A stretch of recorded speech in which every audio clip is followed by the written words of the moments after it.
ya favor nenyasha dzenyu Baba, ngavagoneswe, ngavachengetwe vana venyu nezita raJesu, nezita raJesu, nezita raJesu. Father, we thank you, we bless your name, we honor you, we give you glory, we give you praise and honor. Muri Mwari wakatendeka, muri mutsvene wakarurama, anotida ane nyasha neupenyu hwedu. Ndakupai mbiri nekukuremekedzai mangwanani ano. Muupenyu vana venyu ava Mwari, zvavanoshuwira nekutsvaka munozviziva. Ndinotaura kuzarurwa kwemasuwo. I pray, Lord, for opportunities not to pass by them. Time and chance are given to all. Baba, release your favor. Pavachapinda panzvimbo dzine opportunities avo, ngavasangane nenyasha, ngave nemweya wekugamuchirwa. Spirit of rejection, we flush it out. Spirit of rejection, Baba, ndinotaura favor upon their lives. Pavachasvika Mwari, pavanosvika pane mikana yavo nezvingachinja upenyu hwavo, ngavaregere kudzingwa, ngavagamuchirwe. Ndataura the gift of the spirit of acceptance, mweya wekugamuchirwa. Ndataura favor muupenyu vana venyu nezita raJesu, nezita raJesu. Ndinotenda Mwari zvikuru mangwanani ano. Thank you so much for tuning in for our prayer session this morning. Our scripture reading is coming from the book of 1 Samuel chapter 17 verse 5, and I'll read. And he had a helmet of brass upon his head, and a weight of coat, and he was armed with a coat of mail, and the weight of coat was 5,000 shekels of brass. Scripture ndaverenga iri kudefine, iri kutaura pamusoro pezvipfeko zvanga zvakapfekwa naGoliath. He had a helmet of bronze upon his head. But I want to show you something. 1 Samuel chapter 17, we end up at verse 49. And David put his hand in his bag, and took hence a stone, and sling it, and smote the Philistine in his head, that the stone sank into his forehead, and he fell upon his face to the earth. So panatanga kuverenga pari kudescribe mapfekero anga akaita Goliath, mapfekero a defense, protection yaanga inayo. But David, with a sling and a stone, wakareleasa dombo rikanotema musoro waGoliath the forehead, rikasinka mumusoro wake. But panatanga kuverenga patiratidza kuti Goliath was putting on a helmet of brass, a helmet of brass. But David released a stone, rikaita sink into the forehead of Goliath, which means Goliath nyangwe anga akapfeka a helmet to protect the head. But Mwari vakacreate mukana, opportunity, a room, a door for the stone of David kuti rigone kurova musoro uye ripinde mumusoro waGoliath. Munamato wangu, munamato wako muzuva ranhasi mangwanani ano ndewokuti Mwari, despite the blockage, despite mavharirwo anogona kuitwa nevanhu vachivhara maopportunities ekuti ndiregere kuwana chance, but nekuda kwedombo, ndofunga we all know the mystery yedombo. The stone represents Jesus. By the name that is above every name, in the mighty name of Jesus, mukana wangu handisi kuzoupotsa. Nekuda kwaJesu rinova dombo risingagone kuvharirwa. Remember ku New Testament kuti vakaisa Jesu muguva ndokubva vavhara nezidombo rakakura kuti aregedze kubuda. But the Bible wrote there was an earthquake, and the angels were released from above, and the stone was moved away. May God create a great opportunity for you. Rekuti nyangwe vanhu vakavhara nezidombo, but nekuda kwekuti unaro dombo rinonzi Kristu, iye ane simba nenyasha muupenyu hwako, Mwari ngava create ma opportunities asinga create kune uchenjeri. Because Goliath wanga wakapfeka a helmet of bronze, but David wakakanda dombo rikandotema the same head rikaita sink. Iye akapfeka protection against zvichakandwa, but Mwari vakatendera David kuti dombo raabata rinowana mukana, rinowana pekupinda napo, hakusi kuzopotsa kana vakanzi vavhara sei. ngazvishamise, ngapaitike chishamiso chekuti vanhu vaisa blockage vavhara kuti hapana chinobuda, hakuna chinoitika kwauri. Mwari ngavakupe nyasha. Budirira munzvimbo yaunoresistwa, budirira muarea yausingagamuchirwi, budirira munzvimbo yevanhu vasingakufarire. Mwari ngaakupe nyasha, Mwari ngaakupe favor. Sa David unopiwa nyasha naMwari kuti nyangwe Goliath wakapfeka a helmet of bronze, but that helmet will not deny access yedombo ya David to make an impact. Vakaisa Jesu muguva vakavhara nezidombo rakakura vachiti afanirwe kubuda, asi nekuda kwekuti iye ndiye dombo rinodarika dombo ravaisa kudhoo. Nyangwe riri kudhoo riita sekunge rakakura, but simba riri muna Kristu rinorova dombo rakakonzera that stone to be moved away. I pray in this morning, I pray over your life this morning, every blockage, every opportunity yakavarwa, pese pakavarwa mikana, pawaka rejectwa kwasagamuchirwa, may God create an opportunity for you. May God create an opportunity for you. May God create a chance for you. For the Bible says time and chance are given to all. I don't know whom I'm talking to this morning. There are times you have been trying so hard and people are resisting you. It seems you have been trying so hard, but you always face resistance. There is a blockage, but but I've come to tell you this. There is God in heaven who will create an opportunity, a chance for you. You are going to prosper in the land of the living, in the midst of those who hate you and reject you. God will make you prosper. Zvichaitwa naMwari nokuti Mwari wedu unocreate makana panonzi hapana mukana. Pa-Red Sea yablocka vana veIsrael. Mwari vakati tell people to move forward. Vanhu vakafamba Red Sea ikapatsanuka. May God create an opportunity for you. Pese pane blockage, I see you entering. Tikaenda kubhuku raJoshua chapter 2, uchanzwa vanhu pavaisvika kuIsrael, Jericho was tightly shut. Jericho was tightly shut because of the people of Israel. Kuti hapana aipinda kana kubuda, but Mwari waka create an opportunity. Mwari waka create an opportunity nekuda kwekuti ane vana veIsrael vaanoda kuti vapinde. God created an opportunity. Jericho was tightly shut, panga pakavarwa, pakakiwa, but Mwari akapa vanhu nyasha dzekuita enter, not through the gate, but pavaka worship Mwari. So this morning, I want you to be in the mood of worship and praising God. Despite kuti pakavarwa, bandoda kuti utende kuti Mwari unondipa nyasha, Mwari unondipa nyasha, Mwari unondipa nyasha. Zvinoita bedzi, ndinotokunda, ndinotobuda chete. I'll read Joshua chapter 6. Joshua chapter 6 verse 2. And the Lord said unto Joshua, see, I've given you into thy hand Jericho, and its king thereof, and the mighty men of valor.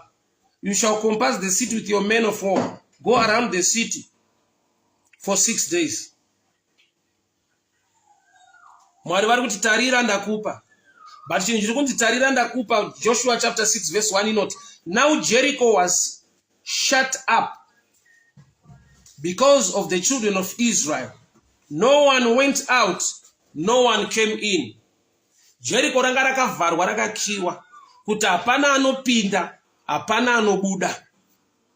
Mwari ndokubva vati kuna Joshua, see, I've given you.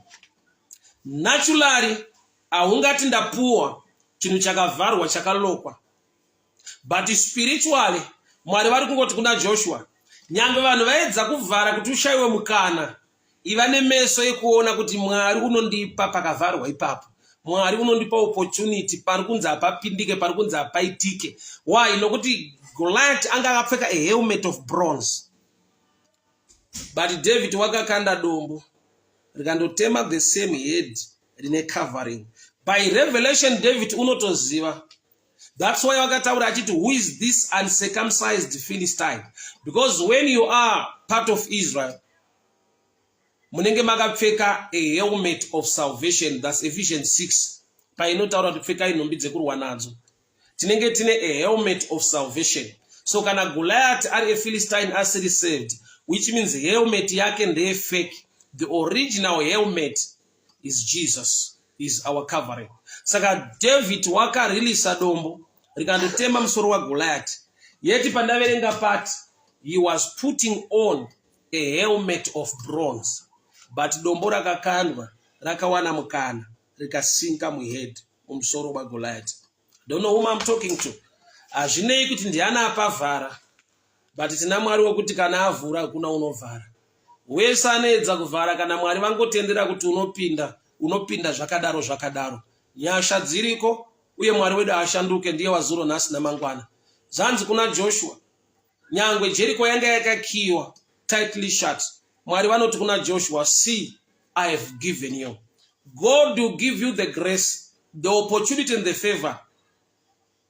Mu environment inonzi apa papindika zviitika zvigoneki. Muma seasons nema times anonzi apa zvigone. Nyika yakapfeka a helmet of bronze. Economy yakapfeka a helmet of bronze. Kuti uregere kuwana opportunity to sink dombo rako. But the Bible rati David wakakanda dombo rikapinda mumusoro waGoliath. Yeti Bible ranga rati Goliath wanga wakapfeka a helmet of bronze. Kurati pakavharwa siyana napo, Mwari vane mukana nenyasha pane zvinonzi zvako. Jericho was tightly shut, but Mwari unoti kuna Joshua, see, I've given you. Vakaisa zidombo paguva raJesu. Asi Bible rinoti vakadzi pavakasvika dombo rabviswa, dombo rapushwa. Nani? Mwari ngaakupe nyasha, Mwari ngaakupe vatumwa, Mwari ngaakupe favor. Every blockage, every opportunity yauri kuresistwa, vanhu varipo vakaoma moyo sehelmet the bronze. Havadi kukupa mukana kana opportunity yekuti zvako zviite. Maseasons atiri aringotaura kuti hazvigoneke, maseasons ari tough, ari hard. There is God in heaven who is so faithful, who is so mighty, who is so awesome. Receive the grace, the opportunity and the favor. Rako dombo richawana space. Rako degree richawana opportunity. Unaro dombo rawakabata zvichida degree rawinaro, but rungoriswa uchinzi azviite. Zvichida ma connections awinawo, ari kuriziswa zvichinzi azviite. Zvichida kamwe kaskill nekugona kwaunoita zvimwe zvino, but vanhu vachikuti aiwa azviite panapa kuti ushandire pana zvitoti wane mukana in this place. But I've come to tell you, whatever stone you have in your hand, may God create an opportunity for you to prosper and make it in life. David wakakanda dombo rikanotema musoro waGoliath. Yet Goliath ari kunzi anga apfeka helmet of bronze. Hakuna protection ichapreventa, hakuna chicharesista opportunity yauri kupiwa naMwari muna Kristu Jesu. Remember, the stone is Jesus. So dombo rinonzi Jesu, dombo, in the mighty name of Jesus, in the mighty name of Jesus, opportunity yako ngaiwanikwe izvezvi munguva ino, mumwaka uno, pazvinonzi hazvigoneki, pazvinonzi hazviitike. Mwari ngaaite chishamiso chinotyisa muupenyu hwako. Pupura kunaka nekugona kwaMwari. In the midst of trouble, you testify the goodness of the Lord. Baba, ndonamata noupenyu hwaNancy Chemhere Vandirai, ndonamata noupenyu hwaLloyd Sikwabaile, ndinotaura nyasha muupenyu hwaDivine Ticharwa, ndiri kutaura nyasha Baba muupenyu hwaMaitsani Rusero, ndinotaura nyasha muupenyu hwaB Francis, opportunity muupenyu hwaDorin Duze, ndiri kutaura Baba nyasha muupenyu hwaSekai Nashe zvandaziva, mikana ngaizarurwe Baba, ma opportunities Mwari wakaipa achiresista achiramba, but Mwari waDavid wakamupa mukana, dombo rikakandwa rikanopinda mumusoro waGoliath, despite Goliath wanga wakapfeka hate. Every resistance yakamira against your children, against your people, this morning, Lord, they will testify the grace and the goodness of the Lord, for time and chance are given to all. Mwari ngaakupe mukana, Mwari ngaakuwanire nyasha, Mwari ngaakupe favor. Dombo rako ngariwane pekupinda. Goliath nyanga akanzi apfeka hate ye bronze. We don't care about the type of hate. What we know, God will create room. Mwari uchakupa mukana, uchakupa nyasha. Rako dombo, zvaunobata, Mwari ngaakupe mukana munguva yatiri. Economy yechiresista yakapfeka helmet of bronze, but iwo wakapfekwa the helmet of salvation. Iwo wakapfekedzwa the helmet of salvation through Christ Jesus. Rako dombo richawana space, rako dombo richawana mikana. Baba ngavakuwanire nyasha, Mwari ngavakupe favor. Sa David unoti akanda dombo rakasvikopinda musoro waGoliath, iye Goliath anga akapfeka the helmet of bronze. Kureva kuti nyange wakaipa akaresista akavhara, there is grace for you. Mwari uchakupa nyasha, Mwari uchakupa nyasha. Eli Konje, do not declare favor nenyasha dzaMwari muupenyu hwako. Mwari ngaakupe grace, Mwari ngaakupe favor, Mwari ngaakupe favor. Esther Ushe, ndinotaura nyasha, ndinotaura favor, ndinotaura grace, ndinotaura opportunity. You will testify the goodness of the Lord. You will testify the goodness of the Lord. You will testify the goodness of the Lord. Uchapupura kunaka kwa Mwari mazuva akaoma kudai. Uchapupura favor ya Mwari mazuva akaoma kudai. Iye anoti kana avhura kuna ungavhara. Despite the helmet of bronze, David wakapupura nekuti dombo rake paakarikanda rakashikotema musoro wa Goliath. Baba ndiri kunamata muupenyu vana venyu mangwanani ano. Every spirit inoresista kugona kwake, inoresista skill yake, inoresista chipo chake. Create a room, Lord. Create a room, Lord. Create a room. In the mighty name of Jesus. In the mighty name of Jesus. Pane murume akakandwa muguva raElisha, akaguma mabhonzo aElisha akamuka. Elisha wakavigwa, asi guva rake pavakazoviga murume ranga rakashama. Handina kubvira ndambonzwa kuti rakacherwa nani. But chandinoziva ndechekuti Elisha anga ane nyasha dziri maari dzanga dzakavharirwa pasi. But guva rakavhurika, munana ukaitwa nemabhonzo aElisha. Handiziva mamiriro akaita upenyu hwako. Kune vanhu vakakufutsira, kune vanhu vasingatende kuti mauri mune chinogoneka, mune chinoita. But ndinotaura zita raJesu pamusoro peupenyu hwako. Mwari ngavabvise ivhu rakafushira upenyu hwako. Mwari ngavabvise kutaura kwevanhu, ngavabvise makuwa, ngavabvise kuronga kwevanhu kwakaronga kuti zvako zvisaendeke. May God create an opportunity. Kwakapupurwa miracle yakaitwa nemabhonzo kumakuwa. Kureva kuti vanhu vatomuti afa pasisina rasa ivigai. But Mwari vakaziva kuti there is still work, pane nyasha nefavor yakavigwa maari. Baba ndinonamata mangwanani ano nezita raJesu. Baba ndinonamata mangwanani ano nezita raJesu. Ndiri kutaura blessing nefavor pamusoro peupenyu hwevana venyu. Mikana ngaivhurwe Baba munyika yakaoma kudai. Munyika yakaoma kudai, munyika yakaoma kudai. Iyemi makapa vanhu mvura kubva padombo, makafamba nevana veIsraeri Mwari, mukavapa mvura kubva padombo. Muri Mwari unoita zvishamiso, muri Mwari wakatendeka nenyasha anogona. Baba mangwanani ano mutsvene wenyasha. Makapa David an opportunity. David akapupura akataura kugona kwenyu. Akanda dombo Mwari, even Goliath une a helmet of bronze, but you created a chance, you created a space. Baba ndiri kutaura mukana, ndiri kutaura mukana, ndiri kutaura mukana, ndiri kutaura mukana, ndiri kutaura opportunity, ndiri kutaura favor, ndiri kutaura blessing muupenyu hwevana venyu. Ndinonamata noupenyu hwaSheli Muridzo, ndinodeclare favor muupenyu hwavimba Sara Oga. Mwari wenyasha mutsvene wakatendeka mangwanani ano. Zvisingabviri kuvanhu kwamuri zvinobvira, zvisingagonekwe nevanhu nimimi Mwari ndozvamunogona. Baba vana venyu vanotenda kwamuri munovapa mikana, for time and chance are given to all. Father, I pray in the mighty name of Jesus. Nyangwe nyika iri kuresista, nyangwe mamiriro ezvinhu ari kuresista nekuramba Baba, asi ndiri kutaura kuti imi kana mabvuma imi Baba kana mazvitendera zvinoendeka nezita raJesu, nezita raJesu, nezita raJesu. Even Goliath akapfeka the helmet of bronze, but David wakatestify kuti dombo raakanda rakandotema musoro. Baba ndiri kutaura kuti create an opportunity, oh Lord. Holy Spirit, pai vana venyu nyasha, vapei mukana Baba. Jesu Kristu weNazareta, iye wakapfigirwa muguva pakaiswa zidombo rakakura, asi Baba rinoti dombo rakabviswa. Baba bvisai every blockage inovharira vana venyu. Zvipo zvavo Baba ngazviwanirwe room, ngazvikreaterwe space. Ndataura favor nenyasha muupenyu hwavo mangwanani ano. Nezita raJesu, nezita raJesu, nezita raJesu, nezita raJesu. Raba shatalaboshia manderevosa. Menta talaboshia dabaliga dasai. Menta bareka diga dalaso roboshia takalabazuga daya.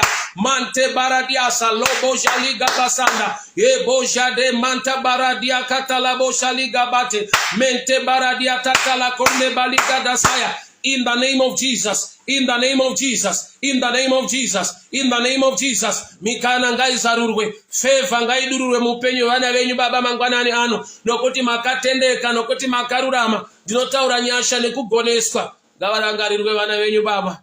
For time and chance are given to all. Father, I speak blessing and favor upon their lives. In the mighty name of Jesus. Ndonamata noupenyu hwamaizo both. Do not declare favor nenyasha Baba muupenyu vana venyu. Let me just speak a blessing over your life. Father, I decree and I declare your blessing, end of favor, protection upon their lives. Baba mikana yakaramba kwemakore mazhinji, resistance yaibva kuvanhu ichirambira vana venyu kuwana mikana. nekuzarurwa kwemasuwo. This morning I decree and I declare. Ngavawane opportunity Mwari yavanogona kupupura kuti despite resistance yanga iripo, Mwari vandipa mukana nhasi. Vana venyu ngavapupure kunaka nekugona kwenyu. Nyangwe Goriati wakapfeka heti yebronze. Dombo raDavid ngariwane pekukwana, ngariwane pekutema, ngariwane zvekuita pamusoro iwo wakavharwa. Baba, every system inovhara nekuresista ma opportunities nemikana kuvana venyu, today I break it in the mighty name of Jesus. Amen and amen. God bless you. God